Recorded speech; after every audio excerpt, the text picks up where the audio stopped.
Welcome to episode 15 of My Life is Strange Deep Analysis, and we're going to analyze all of Chapter 4, which starts in the alternate timeline with the alternate Chloe. Now this chapter, or this episode, is almost certainly going to be mostly me talking about plot rather than about implementation or about pacing, because there are a lot of things I want to talk about, and since I've read way too many sci-fi novels and written several time travel stories myself, it's time for me to lay out my expertise. Obviously that comes with a lot of scare quotes around it, and you are welcome to take my advice with as much salt as you want. Everyone will have different opinions on the matter. One thing I think needs to be said is that the whole point of a science fiction game like this, the whole point of a science fiction story like this, is the power and the side effects of that power are there to serve the story. And that's something that this author doesn't appear to have fully grasped, which is a shame. So I'm going to be talking a lot about different approaches that could have been taken to help this story move forward with the powers as they are, or with subtle tweaks to the powers. And hopefully you can see the difference between making a game and writing a short story. Now that said, we've been lured back into the universe by this nice opening scene. It's quieted us down from our melodramatic shock, and we are going to learn more about this version of Chloe. The actress who plays Chloe obviously was hired to do punk Chloe, and she tries her best. She's not bad, but it's not nearly as good as her punk Chloe voicing.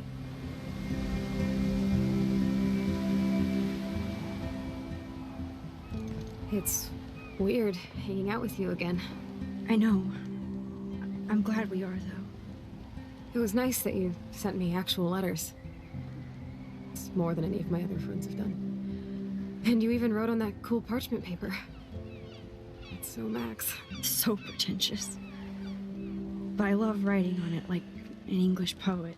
So what's being revealed in the first part of this chapter, they're really cementing the fact that this is a non-viable timeline. This timeline is unacceptable. We obviously cannot allow Chloe to become this badly treated. We can't allow her to get crippled in this way, or suffer in this manner. The whole first chunk, this entire episode for sure, and maybe part of the next, is dedicated to just hammering that in. This is a non-viable timeline. So when I started to see this moves pretty slowly, and you have plenty of time to think to yourself. And I'm thinking, well, if this is a non-viable timeline, what is the reason that it is a non-viable timeline? And how does that interact with our future and with our power? It's pretty clear that this is a non-viable timeline because we used our power to create it, but that would imply that all of the main timeline has to be reverted as well. And as I mentioned in the last episode, that's basically a she woke up from a dream ending, and that's not really very good. But there are a lot of other ways you could take this. The biggest thing you can do to remember when you're writing something like this is if you accidentally reveal the action that will have to be taken at the end of the game in the middle of the game, then you don't have a twist. You shouldn't rely on twists in games anyway, especially not past the midpoint. It's too easy to screw it up, or the player will get distracted, or the player will read a spoiler or something. You should not have a twist at the end of the game, or at least you should not rely on that twist in any way. But you do have an action that you take at the end of the game. And at this point, it's becoming clear that that action is going to be revert the universe. We obviously have to revert this timeline. We're going to take half an hour to come to that conclusion, but it's obvious. It's coming. I can see the train tracks leading up to it. So what are we going to have to do in the main timeline? Are we going to have to revert that too? Maybe we'll take another option. There are other options we can take. Are you okay to talk about the accident? We never actually have, huh? There's not much to So here's one of the flaws with this plotline. Max is the selfie queen of Blackwell. It's established that she's been taking selfies for a long time, from before she left Chloe. That was the last thing I ever felt in my body. So we have the power to travel through those photographs. Why don't we go back to a time from before Chloe lost her mobility, before she got in the car accident? Call her up and tell her a lot of scary details around it to convince her that she shouldn't drive that day. Blackwell. Now, there are a lot of reasons you could make that impossible, but the writer never bothers to show us that that's impossible. The writer never bothers to show her trying to get into an old picture or to show her unable to use her phone or any of that stuff. But that was where my mind was when I went into this. We got lots of time to think about it. And I was thinking that what we would do is we would have like a set of old photographs of ourselves, a set like of 6 selfies. And we would be going into each one of these selfies, trying to arrange it so that the other selfies contained a way for us to save Chloe.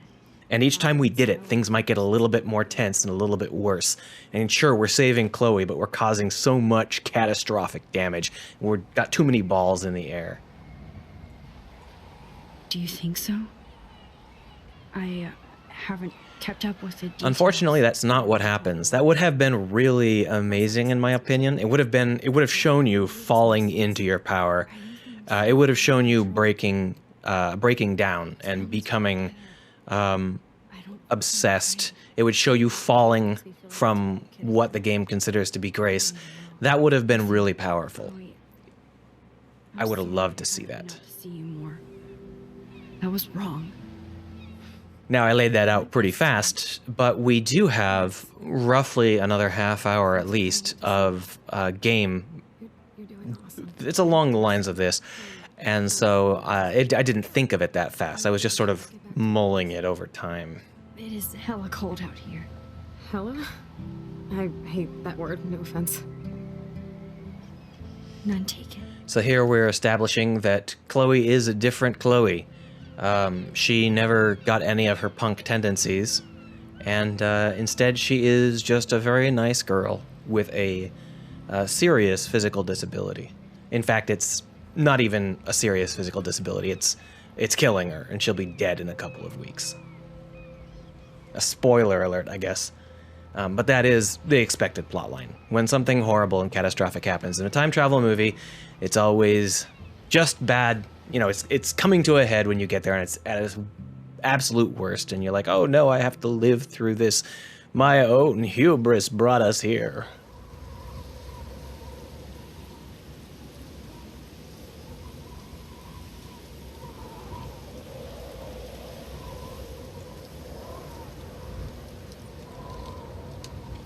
It's a pretty high-tech lair. Feels like a high-tech cell. But I am lucky my parents bust their ass to take care of me. I know it's hard for them. They're grateful you're here with them. Right. Especially when they can't even take a walk alone. Sometimes I act like a total teenage brat just to give them an excuse to yell at me. But I love the parallels between this Chloe and the other Chloe. The variants are not very balanced. This variant is non-viable. It's clearly non-viable. But to see the difference between Chloe's, that's a very powerful idea to show a more nuanced set. Like, this is how Chloe acts. You can see it echoed from her original form. You can see her differences. That would have been amazing to really play up. Instead, it's only mentioned a couple of times in passing. But that's a very powerful idea, showing variance. Can you bring me some water? So now we have control over Max. It's been 10 minutes. So clearly, someone got her out of the wheelchair and into bed, and I'm willing to bet it wasn't us.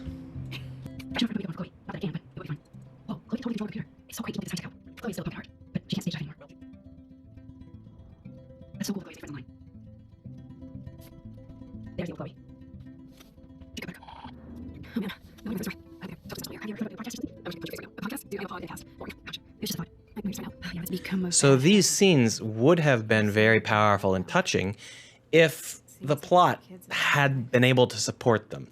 Unfortunately, this sequence is too heavy-handed. It's way too heavy-handed and way too obvious. They're trying to reel you back in. And eventually, maybe another 5 minutes or so, I did get back into it and I started to buy it. But it was really a poor step. You've got to make sure that you don't lose your audience with your plot. And plot twists aren't as important in games as they are in any other medium.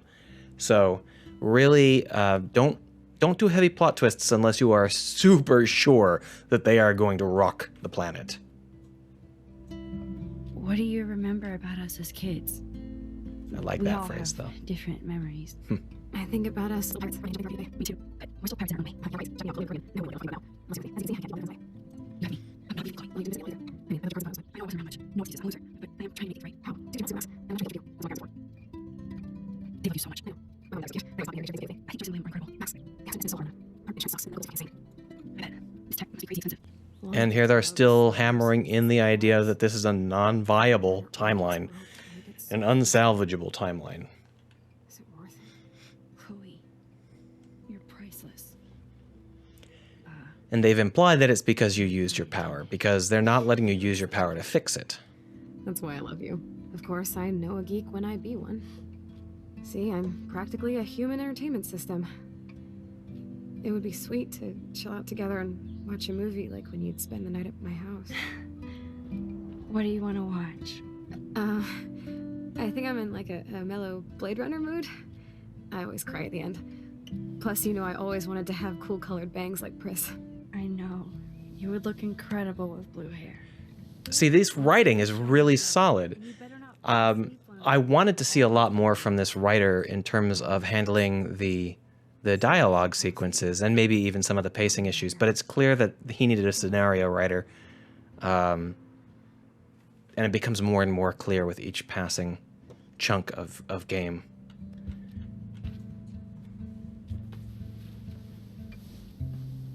Because he's not nearly as good at scenarios as he is at writing. Thanks. Hard to believe after someone sand costs such a mess. It's like the Chase Marker. It's like the integrity. So I've heard. Just Chloe with the garden, think about her childhood. She can't even feel the grass now. I'm glad I took this photo. Chloe has a new memory of William and her together. I'll have more to say about that later, too. Wowzer. Chloe was a straight A student. She could have gone to any college. Gutless bastard. I am so glad Chloe stole your bullshit fund. Even if it wasn't another reality. Despite everything, they're still a happy family again. It's cool that in this reality, Chloe really loves skating too. So searching through this room is kind of fun. It's not a hunt for anything incriminating, but you can still learn a lot. I made that mix for her when we were 12. That's a pretty good drawing for a 12-year-old. Although, nowadays with the internet, you can find a 12-year-old that draws like Michelangelo. So cool. Sorry to interrupt there, Chloe. Here's the DVD.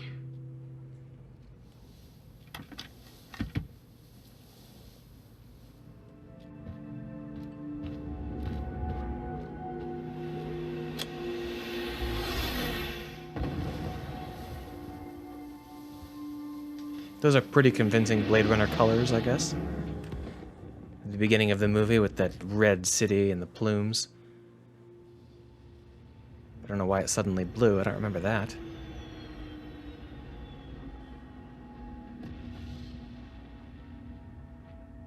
I hope this is the director's cut.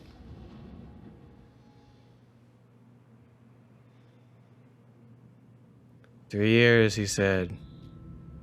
But he said he was special. Who knows how long we'd have. If you haven't seen the Blade Runner Standard Edition, that's hilariously bad dialogue, voiceover given to Harrison Ford. I didn't quote it perfectly, because I don't remember it. It's too terribly bone-numbingly boring to memorize.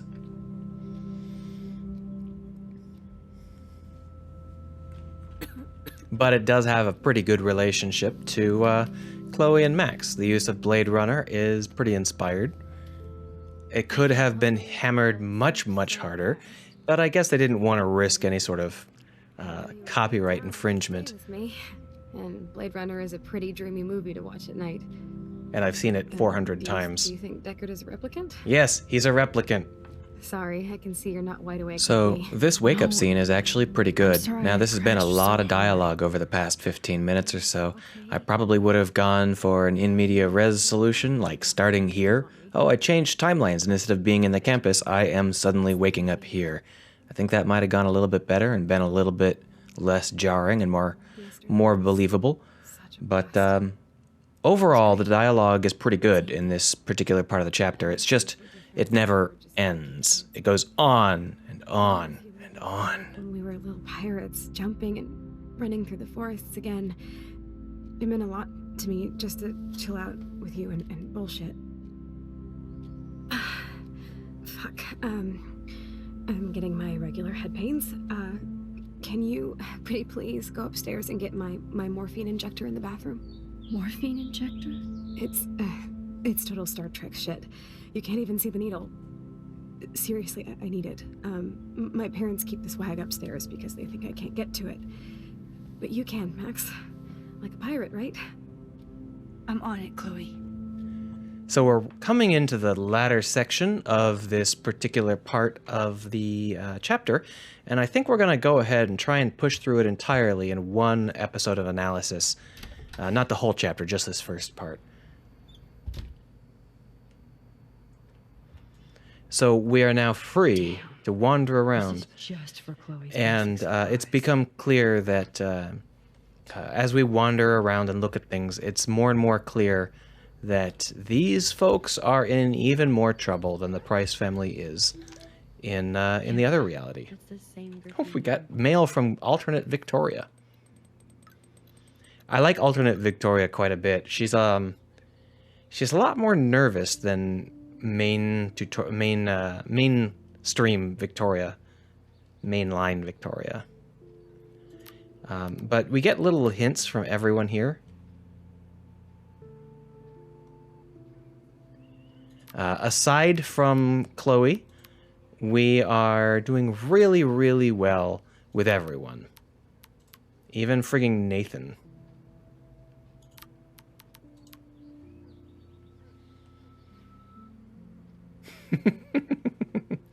And we're one of the bullies.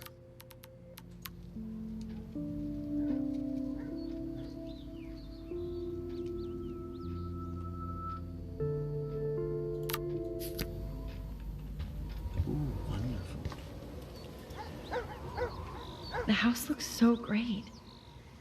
William finally had the time. This part is really good. Garden. If we had been allowed to wander around this part with only maybe a reference to Chloe or not actually knowing what was going on with Chloe, this would have felt really powerful. Wandering this house, finding out that they are falling into debt, paying for Chloe's medical bills, finding that the yard has been carefully tended and all that stuff, that would have been really powerful.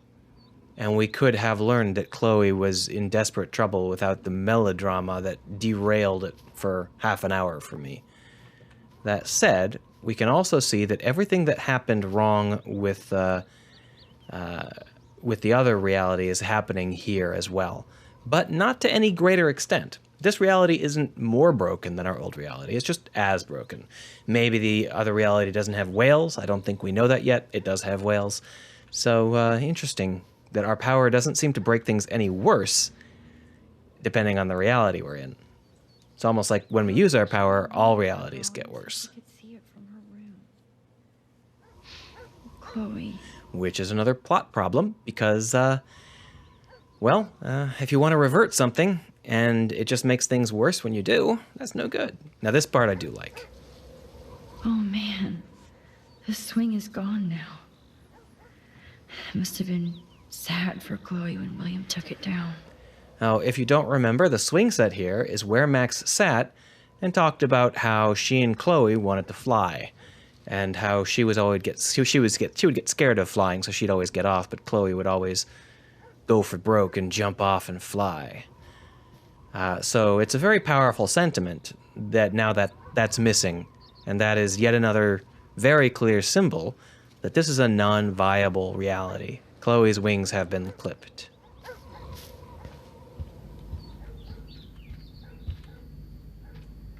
Hey, William. Am I bothering you? Why, yes, Max. I love going through I also bills. like that they used a new texture for William's face to make him look older and paler. Forever. I know. You look exactly the same. Just after I said that you used a new texture. I mean, it could possibly be the same texture, but it looks like it's got a receding hairline, extra crow feet, and a different skin color. So what's on your mind? A different skin tone, same skin color. You should be insurance helps, but I don't know. I know it must be hard, you guys, financially. It feels like crushing. It's more your home theory. But no, no, I don't know how to say this, but I'm truly sorry about what happened to Chloe. me too. All it takes is 2 minutes to change your whole life. She's alive. She's doing super. She's amazing. I'm so glad you're here to help her. And be your father. I'm so glad Joyce did help us both. Max, I just hate to think what happened to Chloe. If I wasn't here, She gave up. I just want you to know that whatever happens, I'll always be here for Chloe. So this is Max prepping the player for the idea that we are gonna go and kill the fuck out of I William. have to go see if Chloe needs anything. It was so great talking with you again. you act like it's the last time. And please, keep me from these bills whenever you want. All told, this is a really well done sequence, and as I said, if they had revealed Chloe's paralysis at the end of this sequence, it would have been much, much more acceptable and powerful, because we would have been led up to it. We wouldn't have just had it thrown in our faces like the most boring plot twist ever. And my favorite room in the game. It's dead.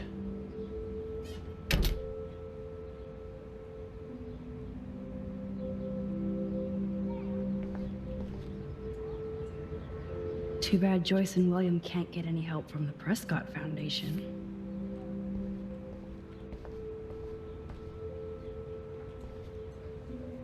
I never heard much about William's brother. I can sit, think to myself, talk to myself. I'm not going to. At least we never had to hide from Stepdouche. Would have been difficult for her to hide. A blue butterfly?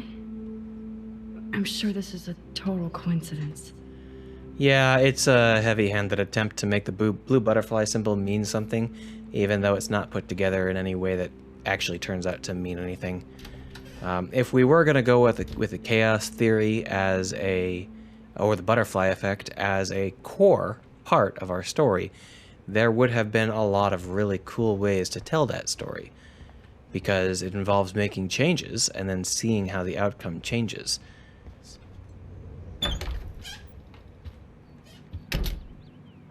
And here's Joyce. Oh, Max, it is so nice to have you around. Oh my gosh, she's wearing something besides the diner outfit. Good morning, Max. Oh, you and Chloe are so much quieter now than when you were kids. I remember. It's nice waking up in your house again. Oh, William and I love it. Finally seeing you and Chloe together after all these years. After the accident. I wish I was a better friend. I know Chloe doesn't get many visitors. Oh, Max, you're Chloe's best friend for a reason. You're here exactly when she needs you. And that's Joyce giving you some very gentle and subtle advice.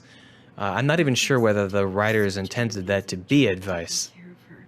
We can only do so much, and she gets damn sick of her parents. That's why it's so important you came to spend time with her. Max, Chloe's condition is not improving. Her respiratory system is very weak, and she... Do you know what I'm saying? Joyce. I'm so sorry you have to go through all this. Bad or good, I embrace every moment with my daughter and my husband. This is what it means to be a family, and we'll always be one, no matter what. Well, that's not true. I'm going to, I'm gonna make you marry the bus driver. Talking with you, Joyce. You too, honey.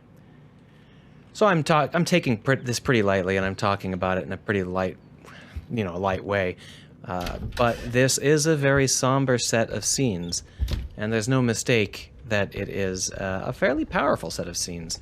The only thing that ruined it for me at all was the fact that the introduction to these scenes was way too heavy-handed, and that the plots leading into these scenes weren't very innovative or interesting. Oh, I'm supposed to turn on the light. That's probably why they didn't bother with baking in any different lighting for the model. Here it is. I never thought I'd be delivering morphine to my best friend. Well, you can just claim it's your morphine.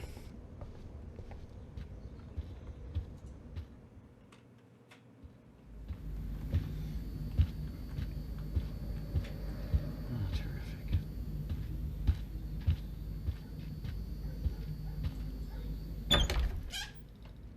Now, you can spend a whole lot more time in this house talking to people and doing things, but we're already half an hour in, so I think it's time for us to settle in for the final part of this alternate reality. We're not going to do it in this episode, though. I think we're going to leave it for next episode. This episode was mostly me complaining about pacing issues.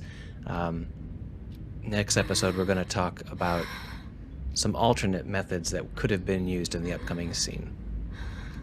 See you then.